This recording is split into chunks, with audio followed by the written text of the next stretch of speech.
product storage area is on fire. We need to evacuate this way. What about using a fire extinguisher? I just left it back there. When it started, there was no one back there who knew how to use a fire extinguisher. Now the fire's too big. We just need to get out and move to our side meeting point.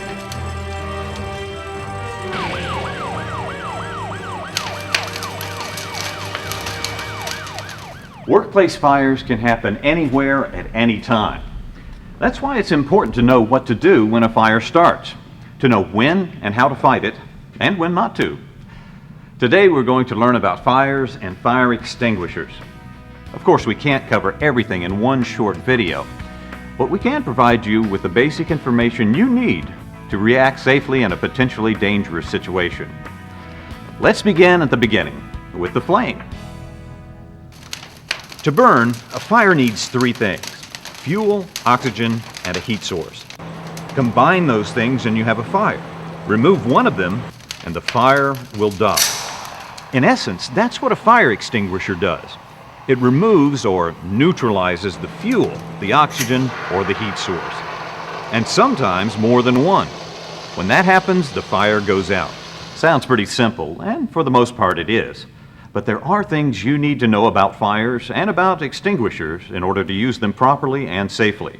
First of all, there's more than one kind of fire extinguisher because there's more than one kind of fire. There are 5 basic classes of fire: A, B, C, D, and K. Class A fires involve ordinary combustible materials like cloth, paper, and wood. These are fires that can be put out with water using an air pressurized water extinguisher. Class B fires should never be put out with water. They involve flammable liquids like gasoline, alcohol, paints, thinners, and so on. Instead of putting them out, water only spreads them and makes them more dangerous. They need to be smothered using either a Class BC or ABC extinguisher. These are multi-purpose dry chemical extinguishers that also leave a non-flammable substance on the extinguished material, reducing the likelihood of reignition. Class C fires are electrical fires. They involve energized electrical equipment. That is, equipment still connected to a live electrical source. When faced with an electrical fire, you must use either a Class BC or ABC extinguisher. It is also important to try and turn off the power at its source if it can be safely accomplished. Class D fires involve combustible metals. Yes, there are some metals that can burn, like magnesium, titanium, and potassium. These are very dangerous fires and require a special kind of extinguisher, depending upon what type of metal is involved. There are 2 types of Class D extinguishers. Type 1 uses sodium chloride and is effective at controlling magnesium, sodium, potassium, and powdered aluminum metal fires. Type 2 extinguishers use a copper-based dry powder designed to smother the fire and dissipate its heat. And finally, there are Class K fires. These are kitchen fires that involve vegetable oils, animal oils, or fat in cooking appliances. They occur in commercial kitchens, the kind you find in restaurants, cafeterias, and caterers. These extinguishers use a potassium acetate agent discharged in a fine mist to avoid spreading a grease fire or to help cool the appliance after the fire is out. As you have seen, there are fire extinguishers for each class of fire.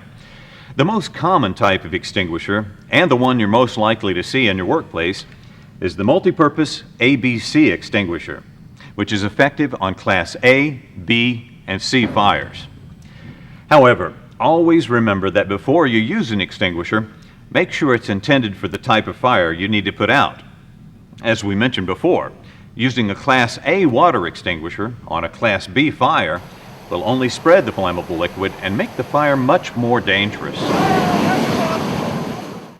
One of the most common fire extinguishers is rated ABC. It works on all 3 classes of fire. It sprays a dry chemical powder that smothers the fire. As you can see, it also leaves behind a huge mess. But let's face it, when you have to choose between a fire and a mess, choose the mess. Okay, so you know about the classes of fires and extinguishers. Now you need to know when and how to use the extinguisher. This is very important to remember.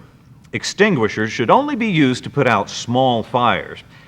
These are also called incipient stage fires. An incipient stage fire is one that's just getting started. That is, still small and contained. This is an incipient stage fire. This is not. An extinguisher will effectively put out a fire this size. That's what it's designed to do. That's all it's designed to do. It can't begin to handle a fire this size. And you only put yourself and others in danger if you try to fight a fire like this with an extinguisher. Whatever the size of the fire, you should always pull the alarm or call 911 before trying to put the fire out. Small fires can quickly turn into large fires, and seconds count to a firefighter. Remember that lives are always more important than property. The public storage area is on fire. We need to evacuate this way. Don't take chances. I was just back there. If you're not sure you can extinguish a fire safely, We just need to move and get to our assigned meeting point. leave the area and close the door behind you to keep the fire from spreading. Next, fully understand that smoke from any type of fire kills more people than the actual fire. If smoke is present, it's best not to try using an extinguisher. The fumes and gases of smoke are very toxic and can kill you. But if you do fight the fire with an extinguisher, always keep your back to an available escape route. You don't want to get trapped in the room by the fire. Now, let's talk about how to actually use a fire extinguisher. First, I want you to remember the word pass. This is a shortcut to remind you how to use the extinguisher. Pull the pin, aim the nozzle, squeeze the handle, and sweep from side to side. P-A-S-S. Let's watch how some experts do it. Remove the extinguisher from its mount and take it to the fire. Pull the pin. Then aim the extinguisher nozzle toward the base of the fire, standing approximately 6 to 10 feet from the fire. Then squeeze the handle. If you stand too close to the fire and squeeze the handle, the force of the pressurized gas and extinguishing material could actually spread the flames. You can see in this demonstration that the extinguisher was activated well before the fireman reached the fire. Then he moved in slowly, making sure not to spread the fire. This is an effective demonstration of the pass technique at work. Remember, pull the pin, aim the nozzle, squeeze the handle, sweep from side to side. After the fire is out, check to make sure it's really out. Don't leave the area until you're certain that a fire will not reignite. Many times, fires start up again after you think they're out. That's another reason for calling the fire department. If you are successful in putting out the fire, the professionals can double-check to make sure it's fully extinguished. They don't mind arriving to find out that you already extinguished the fire, but they get real upset if you don't call them until the fire gets out of hand. Your company may coordinate training with the local fire department or bring in a vendor to conduct hands-on training. Don't be afraid to let your supervisor know you've never used an extinguisher. Most people haven't, and putting out a fire with an extinguisher does require a little training and practice. For example, extinguishers are pressurized. The force of the expelled gas can be strong, so hang on to the extinguisher if you're going to pull the pin and squeeze the handle. Also, if you've never used one, the noise can be startling, so be prepared. No matter how much training you've had, you can't put out a fire with an extinguisher that's empty. That's why regular maintenance is so important. Extinguisher inspections and maintenance should be a major part of your facility's fire prevention policy. Check them at least once a month to make sure they're in good shape. Look them over weekly if they're outdoors. When you're examining the extinguisher, make sure the pressure gauge shows that it's fully charged. The locking pin and plastic tamper seal are in place, the hose and horn are unobstructed and in good shape, and the metal parts are free of corrosion.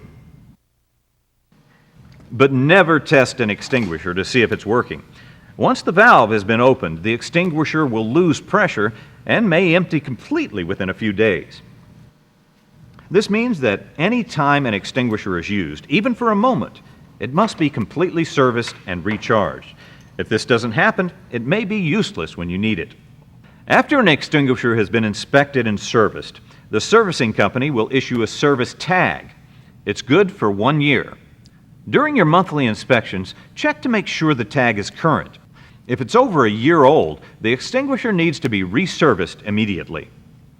Finally, a fire extinguisher is no good at all if you can't find it when you need it. Never store an extinguisher on the floor, in a closet, or behind furniture, plants, or decorations.